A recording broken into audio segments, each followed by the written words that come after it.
জীবনের যান্ত্রিকতা থেকে পালিয়ে কিছু সময় প্রাকৃতিক কোলে কাটানোর ইচ্ছা সবারই থাকে।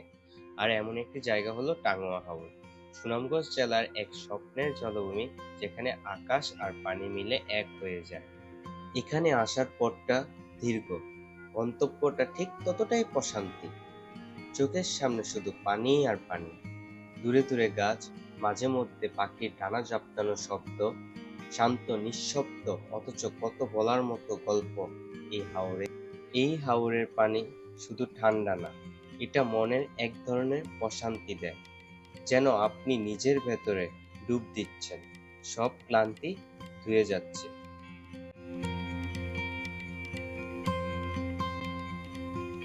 আল্লাহর নাম নিয়ে ভবঘুরে ট্রাভেলস গ্রুপের সাথে ঢাকা সায়দাবাদ থেকে যাত্রাটি শুরু করলাম।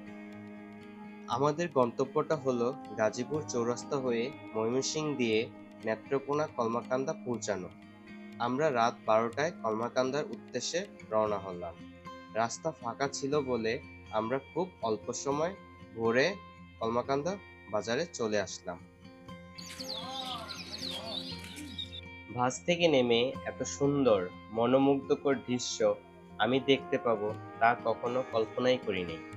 আজকে বুঝতে পারলাম হাওর যে কত সুন্দর।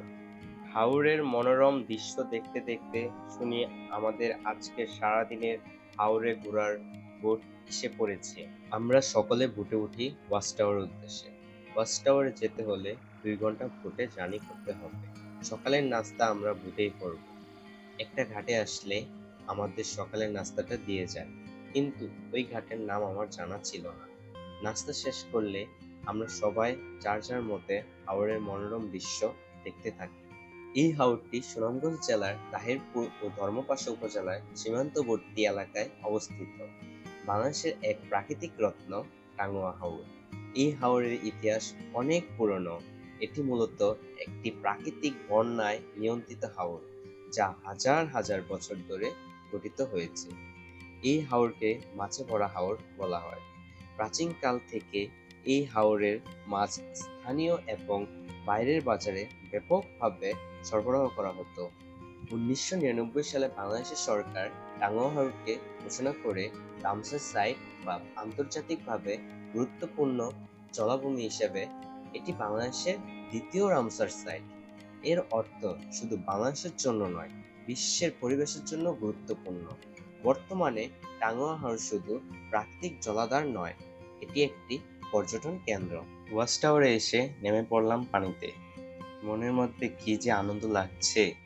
জীবনে অনেকবার গোসল করলেও এখানকার পানিতে নামার অনুভূতিটাই আলাদা। এই হাওরের পানিতে শুধু শরীর না, মনও ভিজে যায়। শহরের কোলাহল, দুশ্চিন্তা সবকিছু যেন ভেসে যায় এই স্বচ্ছ পানির নিচে। আপনি যদি টাঙ্গুয়া হাওর আসেন, অন্তত একবার এখানকার পানিতে গোসল করতেই হবে।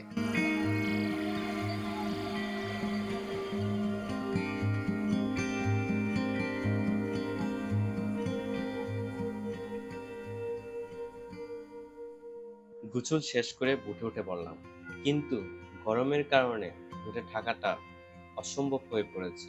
তবুও প্রকৃতি উপভোগ করব বলে হাওরের বুকে ছুটছি।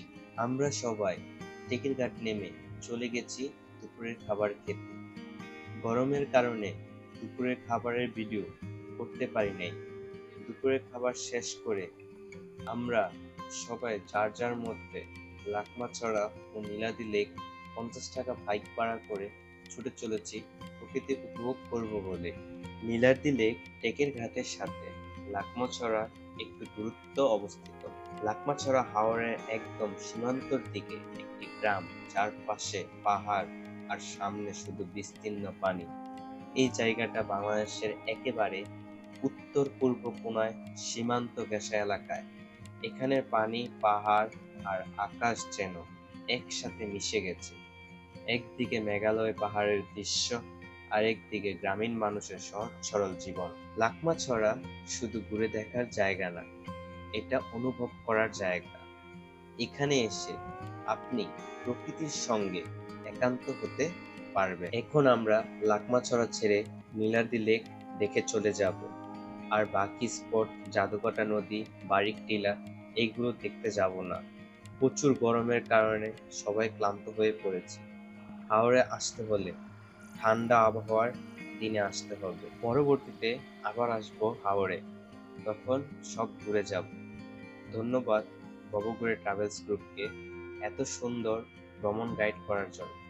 তাদের প্রতি সপ্তাহে বাংলাদেশের পর্যটক জায়গাগুলোতে ইভেন্ট থাকে। আপনি যেতে চাইলে কমেন্ট বক্সের লিংকে ঢুকে আপনার জায়গা ঘোরার জন্য বুকিং করুন। আজকে এই পর্যন্ত। আল্লাহ হাফেজ। সবাই ভালো থাকবেন, সুস্থ থাকবেন।